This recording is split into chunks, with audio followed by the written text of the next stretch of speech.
प्रशासक प्रफुल्ल पटेल को पूछना चाहता हूँ कि जब जब आपकी बदली की बात आती है तभी क्यों लोगों से आभार मनाया जाता है? आभार मानना है तो महामहिम जी का मानना चाहिए, राष्ट्रपति जी का मानना चाहिए कि क्यों इनका हम आभार माने प्रशासक जी का। इन्होंने ऐसा क्या किया? क्या दमन दीव दादरा नगर हवेली का भवन बेच दिया इसलिए आभार मान रहे? क्या दमन दीव का सर्वनाश कर दिया इसलिए आभार माने? क्या ऐसी इमरजेंसी है कि तुरंत से तुरंत सब करवाया जा रहा है? अगर जनप्रतिनिधियों से प्रेस ब्रीफिंग करानी होती तो दिल्ली से लौटे कि दूसरे दिन प्रेस ब्रीफिंग होती, 7-7 दिन तक क्यों बैठे रहे? जबकि समाचार आया कि भाई साहब की बदली हो जाने वाली है तभी क्यों ये नौबत आ गई? प्रशासक जी तो ये कहते हैं कि मैं आया हूं मेरी मर्जी से, मैं जाऊंगा अपनी मर्जी से। तो ये कौन सी मर्जी है? क्यों डरे हुए हैं? क्यों घबराए हुए हैं? आपको ये जरूरत क्यों पड़ रही है कि संडे को रविवार के दिन पारित करवा रहे हैं और जो तारीख मीटिंग हुई नहीं उस मीटिंग में आप पारित करवा रहे हैं? प्रशासक जी ने कहा हमारे जनप्रतिनिधियों से और जिला पंचायत के प्रमुखों से कि आप लोगों की जो सत्ता है वो तो और आप लोगों का जो होद्दा है वो तो राज्य स्तर के मंत्री के लेवल का है। तो प्रशासक जी आपको 8 साल के बाद पता चला कि हमारे जनप्रतिनिधि जो जिला पंचायत के अध्यक्ष हैं उनका जो रैंक है, उनका जो होद्दा है वो राज्य मंत्री के लेवल का है। उनको आपने क्या बना दिया है? वो जिला पंचायत के प्रमुख अपनी साइन तक नहीं करवा पा रहे। उनके पास जो सत्ता थी वो सब सारी सत्ता तो आपने छीन ली है। उनको 8 साल से आपने एक पैसे का आपने फंड यूटिलाइज करने के लिए पावर नहीं दिया, फंड नहीं दिए। जब आपकी सत्ता छीनने लगी है तब जनप्रतिनिधियों को बता रहे हो कि आप तो राज्य कक्षा के मंत्री के लेवल के हो। आपने कब उनका सम्मान किया? आपने उनके होद्दों का कब प्रोटोकॉल दिया? आपने तो कठपुतली बना दिया था। ऐसे ही हाल आपने नगर पालिका के अध्यक्षों का किया और कह रहे हैं सरपंच जो है उनके पास वहीवटी सत्ता होती है। 8 साल के बाद आप बता रहे हो, जबकि उनके साथ सारे पावर आपने छीन लिए।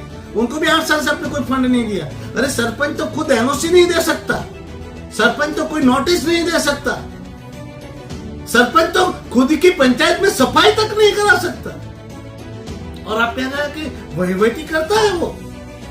कौन सा पावर दिया आपने हमारे जनप्रतिनिधियों को? कौन सा सम्मान किया आपने हमारे जनप्रतिनिधियों को? आप अपनी ऑफिस में बुलाकर उनको गाली गलौज करते हो, धमकाते हो उनको। और ये हमारे जनप्रतिनिधि अपना आत्म स्वाभिमान गिरवी रखकर उनके आका के फरमान बजा रहे हैं। उन्होंने कहा कि ये जाकर बोलो तो आज एक चाटोकार सरपंच को बोलने लगा। अरे प्रशासक जी आप खुद आइए ना सामने, आइए डिबेट करते हैं सामने सामने लड़ते हैं। आप बोल रहे हैं ना कि मैं उनको जवाब दे सकता हूँ, जवाब दीजिए आप। कात्या मर्द बनने का इतना ही शौक है तो कुत्तों का सहारा लेना छोड़ दो। प्रशासक जी वही डायलॉग मैं आपको बोल रहा हूँ, कुत्तों का सहारा मत लीजिए, आइए सामने। और मैं पहले भी नहीं डरता था आपसे, जब मैं कुछ नहीं था तभी मैं आपसे क्यों डरूंगा? मैं क्या मांग रहा हूँ? मैं तो आपको पावर देने की बात कर रहा हूँ, आपके पंचायतों को पावर देने की बात कर रहा हूँ, आपकी जिला पंचायतों को पावर दिलाने की बात कर रहा हूँ, मैं तो नगर पालिका को पावर देने की बात कर रहा हूँ। मैंने कहा कि आप लोग पापी है, मैंने तो ये कहा कि पाप के भागी ना बने, क्योंकि लोगों के घर दुकान मकान टूट रहे हैं, लोगों के धंधे छीने जा रहे हैं, लोगों को नौकरियों से वंचित किया जा रहा है। आज लोग त्राहिमाम हैं, हर तरह से लोग दुखी हैं, लोगों के घर नहीं बन रहे हैं, लोगों के मकान नहीं बन रहे हैं। अरे हर बेचारा 500 लेके आता तो पुलिस लूट रहती है, हर तरह से आदमी बिसा जा रहा है। उसमें मैं तो आप लोगों का साथ और सहकार मांग रहा हूँ। कह रहे हैं कि उमेश पटेल ने ये किया वादा, उमेश पटेल ने वो वादा किया। क्या वादा? छाती ठोक के कहता हूँ, प्रशासक को हटाने का मेरा एकमात्र उद्देश्य है और वो उसमें मैं लगा पड़ा हूँ। संसद के गरिमाओं को ख्याल में रखकर मैंने संसद में सारे सवाल उठाए। बताते हैं कि एमपी बनने से पहले आपने कहा था, आपने क्या किया? बोलो मैं सांसद के रूप में मैंने सारे सवालों को पार्लियामेंट में उठाया, जो आपके पार्लियामेंट सदस्य ने आज तक नहीं बोला वो सारे मुद्दे मैंने उठाए। प्रशासक को हटाने के लिए भी उठाया, टोरन पावर को भगाने के लिए भी उठाया, टोरन पावर पे इंक्वायरी के लिए भी उठाया, पर सत्ता तो आपकी है सरपंच जी। आप जिस पार्टी से बिलोंग करते हो, आप तो पदाधिकारी भी है उसमें भाजपा के। तो आपके भाजपा को पूछिए ना, क्यों वो टोरेंट पावर के खिलाफ नहीं बोलते? क्यों टोरेंट पावर को हटाना होता तो मीटिंग में नहीं आते? आज तक टोरेंट पावर को हटाने के लिए आपकी पार्टी ने क्या किया? मैंने तो हजारों लेटर लिखे, हर बार बोला, जितने ही मैंने लेटर लिखे, जितने ही आवाज उठाई, मगर सेंटर में आपकी पार्टी है भाजपा, यहाँ भी आपकी पार्टी है भाजपा। अरे प्रशासक जी को 72 घंटे में हटा सकता हूं, मगर आप जैसे चमचे लोग प्रशासक की वाहवाही में जुटे हैं तो मैं क्या करूं? मैं पार्लियामेंट में आवाज उठाता हूं, और आप लोग जैसे चाटुकार लोग लेटर लिख के देते हैं कि पानी हमें 100% मिलता है, प्रशासक बहुत अच्छा है। यहाँ नगर पालिका, जिला पंचायत, यहाँ पर पंचायत है, सारी की सारी भाजपा के पास। कह रहे हैं कि उमेश पटेल ने कहा था लारी गल्ले लगाएंगे, बिल्कुल लगाएंगे। मरोड़ में भी लगेंगे लारी गल्ले, जमपुर में भी लगेंगे, और उनको लाइसेंस भी दिलाऊंगा। ये मेरा वादा था और वादा है, और मैं वो करके दिखाऊंगा। दावा ये दुकान टूटती है तो क्या भारतीय जनता पार्टी की जिम्मेवारी नहीं है? सत्ता किसकी है? सेंटर में तो आपकी सत्ता है, यहाँ भी तो आपकी सत्ता है। तो सरपंच जी, चाटुकार जी, जरा जाइए और आपके भारतीय जनता पार्टी को बोलिए कि सरकार हमारी है, तो लारी गल्ला हम क्यों नहीं लगा सकते? हम क्यों नहीं टोरेंट पावर को भगा सकते? दमन दीव के लोगों के हित पर जब आंच आ रही है, लोगों के घर, मकान, दुकान तोड़े जा रहे हैं, लोग बेबस की तरह बेचारे लाचार बनकर मेरे पे नजर रखे बैठे हुए हैं कि उमेश पटेल कुछ करेगा, तो उसके लिए मैं कर रहा हूं, उनके लिए लड़ रहा हूं, उनके लिए मैं मरणीय बना हुआ हूं, जो मेरा अधिकार है। मैं तो इनको कहना चाहता हूं, अरे आप मुझसे इस्तीफा क्या मांगते हैं? मैं तो दमन दीव की जनता के लिए जान दे दूं। इस्तीफा मेरे लिए क्या है? ये पद मेरे लिए कभी न था ना कभी है महत्वपूर्ण। मेरे लिए तो दमन दीव की जनता का प्यार और जनता का हित मेरे लिए सर्वोपरि है। आप आज मेरे पे सवाल नहीं उठा रहे, आप अपने ही प्रशासन पे सवाल उठा रहे हैं। कुछ भी कर लीजिए प्रशासक जी, आप बचने वाले नहीं है, बचोगे नहीं। और आपको क्या लगता है कि उमेश पटेल झुक के बैठ जाएगा, डर के बैठ जाएगा? मैं हर एक बात दिल्ली पहुंचा रहा हूं, और आपको पता भी है कैसे पहुंच रही है, और मेरी लड़ाई जारी है। और आपको तो यहाँ से हटाकर झुका तो दिया ही है, अब लात मारना बाकी है। वो किस प्रकार की लात है वो आप देख लीजिए। वो फिजिकली लात नहीं होती, लात बहुत प्रकार की होती है, और वो पड़ने वाली है आपको। तो मैंने आपको झुकाया तो है ही, अब लात भी मारने वाला हूँ। वो कैसी लात? वो फिजिकल लात नहीं होती, और वो लात आपकी यहाँ से भगाने वाली लात होने वाली है। नमस्कार, आप सब देख रहे होंगे कि लगातार 2-3 दिन से प्रशासक प्रफुल्ल पटेल जी के लिए समर्थन में प्रिंट मीडिया में समाचार छपे जा रहे हैं, जनप्रतिनिधियों से प्रस्ताव पारित किए जा रहे हैं कि प्रफुल्ल पटेल का आभार। तो मैं आप सबको पूछना चाहता हूँ, प्रशासक प्रफुल्ल पटेल को पूछना चाहता हूँ कि जब जब आपकी बदली की बात आती है तभी क्यों लोगों से आभार मनाया जाता है? तो लोग कहेंगे कि नहीं, तो महामहिम उपराष्ट्रपति जी ने उनको न्योता दिया था, जनप्रतिनिधियों को दिल्ली बुलाया था, उसके लिए आभार मनाया जा रहा है। तो सवाल यह है कि आभार जनप्रतिनिधियों को मानना चाहिए महामहिम उपराष्ट्रपति जी का। और उपराष्ट्रपति जी ने बुलाया था दिल्ली के लिए, तो अभी क्यों गए? क्या सदन चालू होने के बाद नहीं जा सकते थे? 15 दिन के बाद तो सदन चालू होना था। जनप्रतिनिधि सारे के सारे वो सेशन चालू होता तब आते, तो सदन की कामगिरी देखते, वहां मोदी जी से मुलाकात होती, वहां लाइब्रेरी ऊपर गैलरीज में बैठने का मौका मिलता, और होम मिनिस्टर जी से भी मिलते, पंचायती राज के मंत्री से भी मिलते, और सदन चालू होने पर उनको काफी कुछ सीखने को मिलता। तो अभी क्यों गए? जब प्रशासक की बदली की बात आती है तभी क्यों ये लोगों को लेके दौड़ता है? आभार मानना है तो महामहिम जी का मानना चाहिए, राष्ट्रपति जी का मानना चाहिए कि क्यों इनका हम आभार माने प्रशासक जी का। उन्होंने ऐसा क्या किया? क्या दमन दीव दादरा नगर हवेली का भवन बेच दिया इसलिए आभार मान रहे? क्या दमन दीव का सर्वनाश कर दिया इसलिए आभार माने? उनको पूछना चाहिए था, जनप्रतिनिधि आए दिल्ली तो उनको रुकाया कहाँ गया, ठहराया कहाँ गया? क्यों उनको पार्लियामेंट से 2-2.5 घंटे के रास्ते के पर रुका गया। क्यों उनको वो होटलों में 3-3 बजे तक रूम नहीं दिलाई गई? क्यों उनको दमनदीव के भवन में नहीं रुकाया गया? जो दमनदीव का लग्जरियस होटलों से भी बेहतरीन कमरे थे, वहां क्यों नहीं रुकाया गया? क्योंकि वो तो बेच दिया था, तो वो बेचने के लिए आभार मान रहे हैं। इनको सूरत उतार दिया गया, किसी को कहां उतार दिया गया, कितना परेशान हुए जनप्रतिनिधि, फिर भी आभार मान रहे। मानिए, मैं मना नहीं कर रहा हूं, आभार मानना चाहिए, मगर आप लोग बेहतर होता, सेशन चालू होता तब आप आते। फिर भी मैं कुछ बातें लोगों को समक्ष लाना चाहता हूं। ये प्रशासक आभार क्यों बना रहा है? आपने देखी होगी तो कल प्रेस ब्रीफिंग हुई। कल प्रेस ब्रीफिंग क्यों हुई? क्यों अभी रविवार के दिन, छुट्टी के दिन भी लोगों से प्रस्ताव पारित कराए गए? क्या ऐसी इमरजेंसी है कि तुरंत से तुरंत सब करवाया जा रहा है? अगर जनप्रतिनिधियों से प्रेस ब्रीफिंग करानी होती तो दिल्ली से लौटे कि दूसरे दिन प्रेस ब्रीफिंग होती। 7-7 दिन तक क्यों बैठे रहे?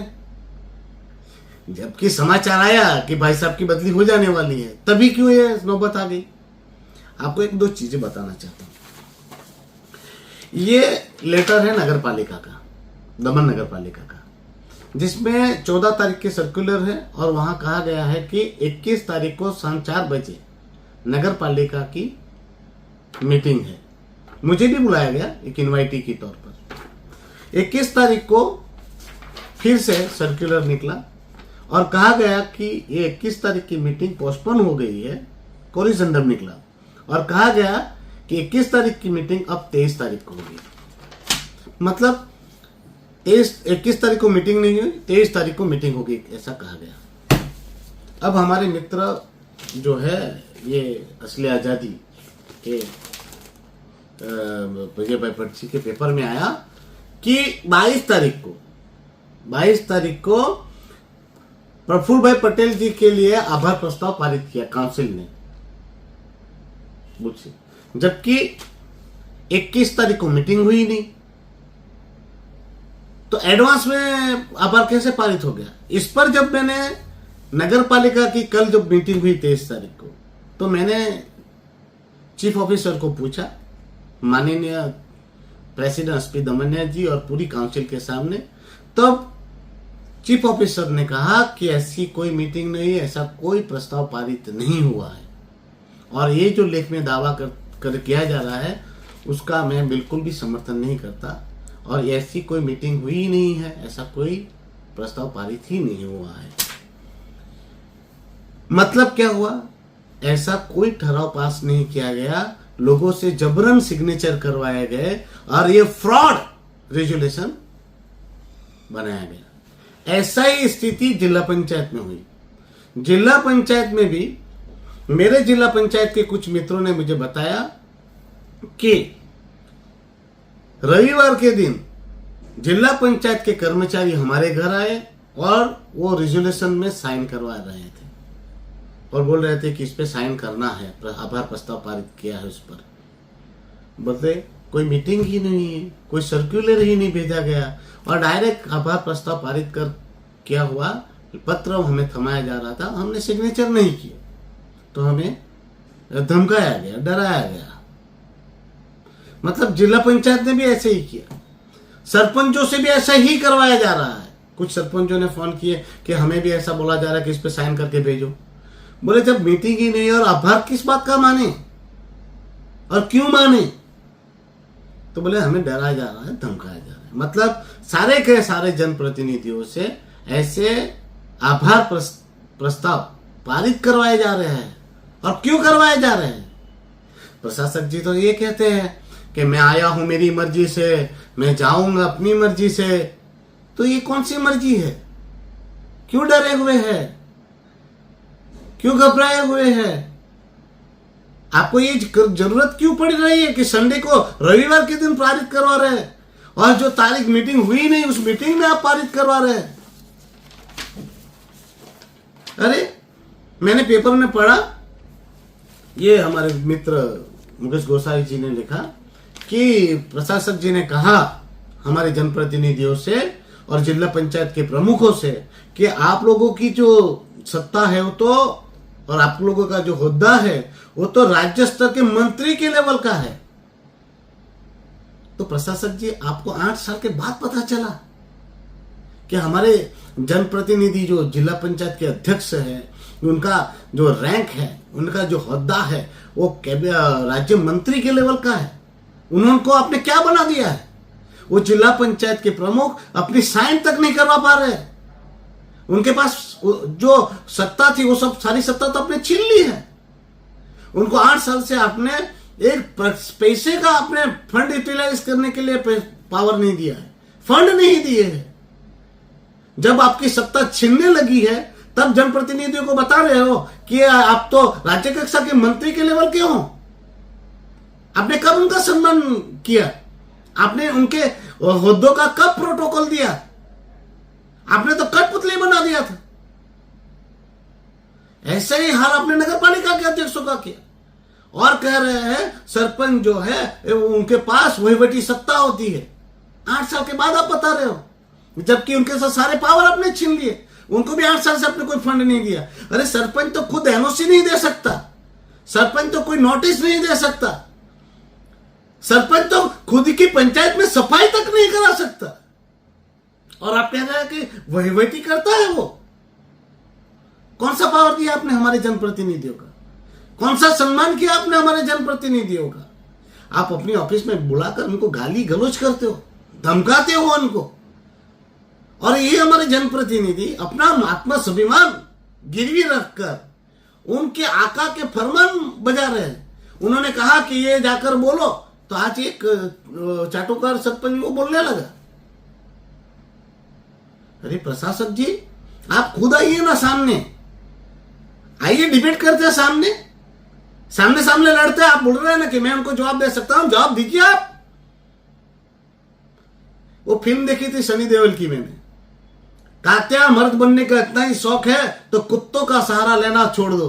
प्रशासक जी, वही डायलॉग मैं आपको बोल रहा हूं, कुत्तों का सहारा मत लीजिए, आइए सामने। और मैं पहले भी नहीं डरता था आपसे, जब मैं कुछ नहीं था। अभी मैं आपसे क्यों डरूंगा? और आप ये आभार प्रस्ताव पारित करा कर भी बचोगे नहीं। आपका बोरिया पिस्तरा बांधने का वक्त आ गया है। आपकी मर्जी और आपका वो एटीट्यूड सब मिट्टी में मिलने वाला है। भगवान के घर देर है अंधेर नहीं है। आपने जो तानाशाही की है ना, उसका तो मैं सजा आपको दिला के रहूंगा, उसकी सजा आपको जरूर मिलने वाली है। और हमारे जनप्रतिनिधि कह रहे हैं, हमारे सरपंच ये कह रहे हैं, और वो प्रशासक की बातों में आकर अपने ही जनप्रतिनिधियों पर अनाप शनाप आरोप बढ़ रहे हैं। मैं क्या मांग रहा हूं? मैं तो आपको पावर देने की बात कर रहा हूं, आपके पंचायतों को पावर देने की बात कर रहा हूं, आपकी जिला पंचायतों को पावर दिलाने की बात कर रहा हूं, मैं तो नगर पालिका को पावर देने की बात कर रहा हूं। मैंने कहा कि आप लोग पापी है? मैंने तो ये कहा कि पाप के भागी ना बने, क्योंकि लोगों के घर दुकान मकान टूट रहे हैं, लोगों के धंधे छीने जा रहे हैं, लोगों को नौकरियों से वंचित किया जा रहा है। आज लोग त्राहिमाम है, हर तरह से लोग दुखी है। लोगों के घर नहीं बन रहे हैं, लोगों के मकान नहीं बन रहे हैं। अरे हर बेचारा 500 लेके आता तो पुलिस लूट रहती है, हर तरह से आदमी घिसा जा रहा है। उसमें मैं तो आप लोगों का साथ और सहकार मांग रहा हूं। अरे कम से कम आप लड़ाई नहीं लड़ सकते, जो लड़ रहा है उसका तो टांग मत खींचिए। आप बेबुनियाद आरोप लगा रहे, कह रहे कि इनको गाड़ियां मिली। अरे आप अपने प्रशासक प्रफुल्ल भाई पटेल जी से पूछिए कि आपके प्रशासन ने कितनी गाड़ी हायर की है। 100 से 125 गाड़ियां हायर की है, नई गाड़ियां। वैसी ही गाड़ियां जिला पंचायतों ने भी खरीदी है उनके अध्यक्षों के लिए, हमारे नगर पालिका के में भी खरीदी गई है। आपके जिला पंचायत और नगर पालिका में जाके देखिए ना, अध्यक्षों ने वो गाड़ी खरीदी कि नहीं खरीदी, उसको खरीदी नहीं कह सकते। वो प्रशासन ने भी 100-125 गाड़ियां खरीदी ही नहीं कह सकते, उसको हायर की है। वैसे आपके जिला पंचायत के प्रमुखों को पूछिए, आपके जिला प्रमुख भाजपा के और नगर पालिका के प्रमुख अस्मी भाई को पूछिए, वो गाड़ी कौन सी यूज कर रहे हैं। उसने भी तो वो एजेंसी की गाड़ियां हायर की है, वैसी ही 2 गाड़ियां मैंने हायर की है। मुझे सांसद की सैलरी मिल रही है, उस सैलरी से मैंने वो गाड़ी वो हायर की है, जैसे प्रशासन ने 100 गाड़ी हायर की है। कह रहे ये भाई साहब, 1 रुपया का अगर भ्रष्टाचार उमेश पटेल ने किया हो तो मुझे फांसी पे चढ़ा दीजिए। 1 रुपया का कमियों से मेरा उग्रणी हो तो फांसी पे चढ़ा दीजिए मुझे। अरे कह रहे हैं कि उमेश पटेल ने ये किया वादा, उमेश पटेल ने वो वादा किया। क्या वादा? छाती ठोक के कहता हूं, प्रशासक को हटाने का मेरा एकमात्र उद्देश्य है और वो उसमें मैं लगा पड़ा हूं। संसद के गरिमाओं को ख्याल में रखकर मैंने संसद में सारे सवाल उठाए। बताते हैं कि एमपी बनने से पहले आपने कहा था, आपने क्या किया? बोलो मैं सांसद के रूप में मैंने सारे सवालों को पार्लियामेंट में उठाया, जो आपके पार्लियामेंट सदस्य ने आज तक नहीं बोला वो सारे मुद्दे मैंने उठाए। प्रशासक को हटाने के लिए भी उठाया, टोरन पावर को भगाने के लिए भी उठाया, टोरन पावर पे इंक्वायरी के लिए भी उठाया। पर सत्ता तो आपकी है सरपंच जी, आप जिस पार्टी से बिलोंग करते हो, आप तो पदाधिकारी भी है उसमें भाजपा के, तो आपके भाजपा को पूछिए ना, क्यों वो टोरन पावर के खिलाफ नहीं बोलते? क्यों टोरन पावर को हटाना होता तो मीटिंग में नहीं आते? आज तक टोरन पावर को हटाने के लिए आपकी पार्टी ने क्या किया? मैंने तो हजारों लेटर लिखे, हर बार बोला, जितने ही मैंने लेटर लिखे, जितने ही आवाज उठाई, मगर सेंटर में आपकी पार्टी है भाजपा, यहां भी आपकी पार्टी है भाजपा। अरे प्रशासक जी को 72 घंटे में हटा सकता हूं, मगर आप जैसे चमचे लोग प्रशासक की वाहवाही में जुटे हैं तो मैं क्या करूं? मैं पार्लियामेंट में आवाज उठाता हूं और आप लोग जैसे चाटुकार लोग लेटर लिख के देते हैं कि पानी हमें 100% मिलता है, प्रशासक बहुत अच्छा है। यहां नगर पालिका, जिला पंचायत, यहां पर पंचायत सारी की सारी भाजपा के पास है। मैं पार्लियामेंट में आवाज उठाता हूं, मंत्रालय में आवाज उठाता हूं, तो आप लोग वहां पर से जैसे ही लेटर आते हैं, प्रशासक आपको चैम्बर में बुलाता है और वो आपको आदेश करता है कि ऐसा ऐसा आप लेटर लिख के दीजिए कि प्रशासक बहुत अच्छे हैं, बहुत अच्छा काम करता है। और वो लेटर वहां मंत्रालय में जाते हैं और वहां पर कहा जाता है कि उमेश पटेल तो भारतीय जनता पार्टी का अगेंस्ट है और हमारे भारतीय जनता पार्टी के इतने प्रतिनिधि है जो वो प्रशासक से बहुत खुश है। प्रशासक ने वहां पर ऐसा माहौल बनाया है कि ये जो सीटें हारी है वो भाजपा अपने संगठन के वजह से हारी है, संगठन की कमियों के वजह से हारी है, संगठन के अंदरूनी खींचतान के लिए हारी है। और वहां पर वो भाई तो पाक साफ हो जाता है, क्योंकि आपके जैसे लोग चाटुकार लोग पड़े हुए हैं और चाटुकारों को अपना फायदा देखना है। और ये फोटो खास करके रखिए, उन्होंने जनप्रतिनिधियों ने कहा है प्रेस ब्रीफिंग में कि विकास के सहभागी नहीं, आप विनाश के सहभागी है। लोगों के घर, मकान, दुकान टूटे उसके भी सहभागी आप ही हो और इन लोगों ने स्वीकारा है। कह रहे हैं कि उमेश पटेल ने कहा था लारी गल्ले लगाएंगे, बिल्कुल लगाएंगे, मरोड़ में भी लगेंगे लारी गल्ले, जमपुर में भी लगेंगे और उनको लाइसेंस भी दिलाऊंगा। ये मेरा वादा था और वादा है और मैं वो करके दिखाऊंगा। दावा ये दुकान टूटती है तो क्या भारतीय जनता पार्टी की जिम्मेवारी नहीं है? सत्ता किसकी है? सेंटर में तो आपकी सत्ता है, यहां भी तो आपकी सत्ता है। तो सरपंच जी, चाटुकार जी जरा जाइए और आपके भारतीय जनता पार्टी को बोलिए कि सरकार हमारी है, तो लारी गल्ला हम क्यों नहीं लगा सकते? हम क्यों नहीं टोरन पावर को भगा सकते? अगर उमेश पटेल नाकाम हो रहा है तो आप लोग आइए, मुझसे बोलिए कि ये लेटर लिखिए, ये आवाज उठाइए। मैं नहीं उठाता हूं तो मुझे बोलिए, हर जगह आप हाथ बताइए कि यहां आप चुप हो गए, मैं आऊंगा आपके साथ, चलिए आप बाहर निकलिए, मैं आप लोगों के साथ। जहां आप बोलोगे कि यहां आपने आवाज नहीं उठाई है तो मुझे बोलिए कि आप ये लेटर लिख के दीजिए, मैं लिख के देता हूं। बोलिए कि यहां पर आपको चलना है हमारे साथ, हम बोलेंगे आप भी साथ में बोलिए, मैं खड़ा रहूंगा। एक पत्रकार लिखता है कि उमेश पटेल मरणियों पट बन्यो छे, रघुवायो बन्यो छे। अरे रघुवायो नहीं, मरणियों बन्यो छू। दमन दीव के लोगों के हित पर जब आंच आ रही है, लोगों के घर, मकान, दुकान तोड़े जा रहे हैं, लोग बेबस की तरह बेचारे लाचार बनकर मेरे पे नजर रखे बैठे हुए हैं कि उमेश पटेल कुछ करेगा तो उसके लिए मैं कर रहा हूं, उनके लिए लड़ रहा हूं, उनके लिए मैं मरणीय बना हुआ हूं, जो मेरा अधिकार है, क्योंकि लोगों ने मुझे चुन के भेजा है और उनके लिए लड़ना मेरा काम है। प्रशासक जी, आपको फिर से चुनौतीपूर्ण कह रहा हूं, आप कुछ भी कर लीजिए, कुछ भी कर आक्षेप लगवा लीजिए, मैं डरने वाला नहीं हूं। और हमारे जनप्रतिनिधियों को कहना चाहता हूं, आप लोगों की वजह से ही हमारा प्रदेश दुखी हो रहा है। आप लोग आज भले इनकी चाटुकारिता चमचागिरी कर लो, मगर आने वाले वक्त में आपको ये पता चल जाएगा कि जनता जागरूक है, लोग समझदार है। और लोगों को मैं कहना चाहता हूं, मैंने जो भी कहा है उसके लिए मैं प्रयास रूप हूं, काम कर रहा हूं, मेहनत कर रहा हूं, लड़ रहा हूं।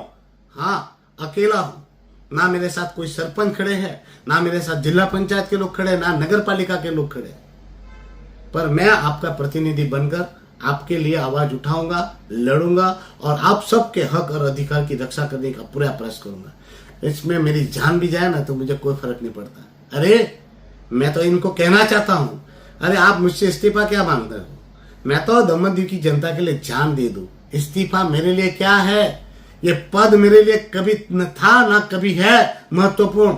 मेरे लिए तो दमन की जनता का प्यार और जनता का हित मेरे लिए सर्वोपरि है। आप आज मेरे पे सवाल नहीं उठा रहे, आप अपने ही प्रशासन पे सवाल उठा रहे हैं। आप खुद कबूल कर रहे हैं सरपंच जी कि आपके लोगों, हमारे लोगों के घर तोड़े गए हैं, हमारे लारी गल्ले हमारे नहीं लगा दिए जा रहे हैं, हमारे ढाबे बंद किए गए हैं। वो आप खुद स्वीकार रहे हैं और वही प्रशासन ने जिसने किया उसकी आप चाटुकारिता कर रहे हो, उसको वाहवाही कर रहे हो, उनको आप उनके फेवर में प्रस्ताव पारित कर रहे हो। भाई साहब, सरकार आपकी है, प्रशासन आपका है। अगर मैंने कोई गलती की है तो आप जांच करवाइए और मुझे जेल में डाल दीजिए, फांसी पे चढ़ा दीजिए। फिर से दमनदीप की जनता को कहना चाहता हूं, ये प्रशासक जी ने ये जो कांड किए हैं, वो कांड की सजा तो उनको मिलकर रहेगी। उनको भगाने का वादा किया था, वो भगा के रहूंगा। और बात में ये भी कहना चाहता हूँ, लोग बोलते हैं कि उमेश पटेल ने कहा था वाको वारिस यानी लात मारिस। अरे वाका वारवानो मतलब झुकाने का मतलब क्या होता है? एमपी का पावर मैंने पार्लियामेंट में दिखाया, हर एक मुद्दे पे आवाज उठाई। आपके लालू भाई को मोदी जी आते थे तो उनकी सीला जहां लगाई होती है ना, वहां पर भी नहीं जाने देते थे। साथ में खड़ा करने की तो बात जाने दो। मुझे तो प्रशासक जी ने, उप प्रमुख जी आए, उपराष्ट्रपति जी आए तो मुझे साथ में मंच पर बिठाना भी पड़ा, साथ में रखना भी पड़ा, मेरे नाम की तख्ती भी लगानी पड़ी, साथ में गाड़ी में बिठाना भी पड़ा। वो मुझे नहीं बिठा रहे थे, मैंने डायरेक्ट उनसे वहां से दिल्ली से करवाया। अभी भी ये सारे जनप्रतिनिधियों को, आप भी तो थे चाटुकार जी, वहां पर आपके आका ने जब भेजा था तो वहां तो उपराष्ट्रपति जी से के साथ तो उमेश पटेल अंदर से आया, वो आपके आका ने नहीं भेजा था। मैंने खुद उनसे अपना टाइम लिया था और उनको मैंने दमनदीप की परिस्थिति से वाकिफ भी कराया। मैं तो चाहता था कि आपका आका मोदी जी से भी मिलवाए, आपको अमित भाई शाह से भी मिलवाए। मैंने भी प्रयास किए पर मोदी जी थे नहीं। बाकी आप लोगों को तो मैं खुद मिलवाना चाहता था और मोदी जी को बोलना चाहता, आपके सामने बोलने वाला था कि हमारी प्रदेश की स्थिति क्या है। पर क्या बताओ, आपके आका के पर कितने लोग कैसे नाराज हो पड़े हुए हैं। कुछ भी कर लीजिए प्रशासक जी, आप बचने वाले नहीं है, बचोगे नहीं। और आपको क्या लगता है कि उमेश पटेल झुक के बैठ जाएगा, डर के बैठ जाएगा? मैं हर एक बात दिल्ली पहुंचा रहा हूं और आपको पता भी है कैसे पहुंच रही है। और मेरी लड़ाई जारी है और आपको तो यहां से हटाकर झुका तो दिया ही है, अब लात मारना बाकी है। वो किस प्रकार की लात है वो आप देख लीजिएगा। वो फिजिकली लात नहीं होती, लात बहुत प्रकार की होती है और वो पड़ने वाली है आपको। तो मैंने आपको झुकाया तो है ही, अब लात भी मारने वाला हूं। वो कैसी लात? वो फिजिकल लात नहीं होती, और वो लात आपकी यहां से भगाने वाली लात होने वाली है। कोई बात नहीं, आप चाटुकारिता कीजिए। भगत सिंह ने भी कहा था देश की आजादी के वक्त, आप उनकी चमचागिरी करो, उनकी गुलामी करो, हम जनता की ओर से लड़ेंगे। तो मैं भी लड़ूंगा। प्रशासक जी, आपको फिर से चुनौतीपूर्ण कह रहा हूं, आप में दम है तो सामने सामने आइए, सामने सामने डिबेट कीजिए, सामने सामने लड़िए।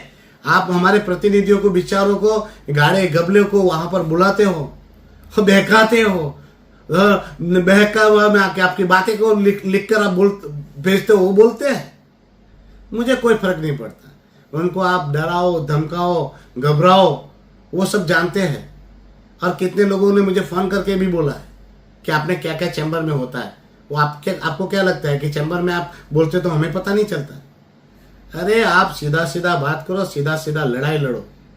ये बुजदिलों की तरह बेचारे नमाले लोगों के कंधों पर बंदूक रख के फोड़ना बंद कर दो।